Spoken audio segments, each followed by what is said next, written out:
Hello friends, Radhe Radhe. આજની recipe છે પંજાબી રાજમા।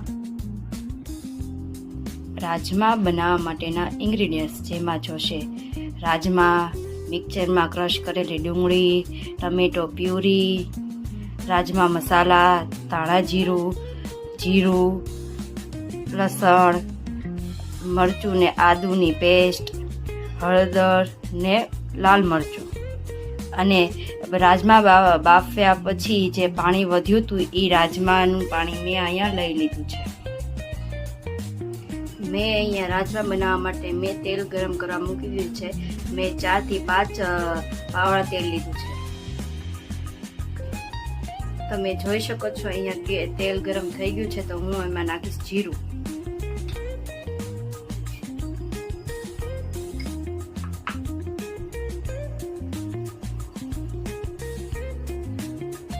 જીરું નાખ્યા બાદ હું નાખીશ લસણ અને અદરક ને મરચાની પેસ્ટ।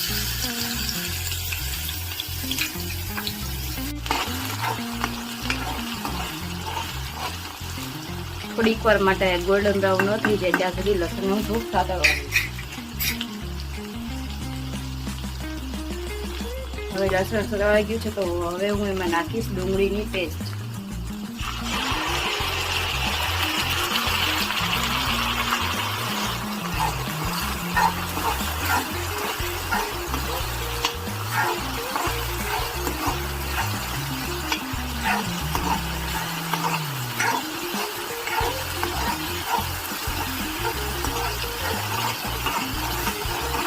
હવે ડુંગળી જ્યાં લગી ગોલ્ડન બ્રાઉન ના થઈ જાય ત્યાં સુધી આને સાતળવા દઈશ।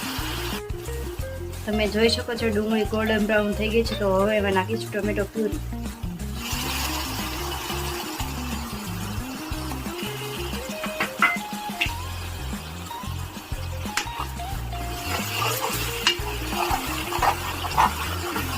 ટોમેટો પ્યુરીને નાખ્યા બાદ થોડુંક મીઠું નાખીશ, જેનાથી ટમેટા જલ્દી સતળાઈ જાય। હું અહીંયા મીઠું ઓછું નાખું છું, કારણ કે મેં રાજમા બાફતી વખતે મીઠું નાખ્યું હતું એટલા માટે। જ્યાં લગી આ તેલ છૂટું ન પડી જાય ત્યાં સુધી આને હું સાતળી લઈશ। તમે જોઈ શકો છો તેલ છૂટું પડી ગયું છે, તો હું એમાં નાખીશ હળદર। હળદર બાદ નાખીશ થોડું મરચું નાખી દીધું છે, તો હવે હું એમાં નાખીશ ધાણા જીરું।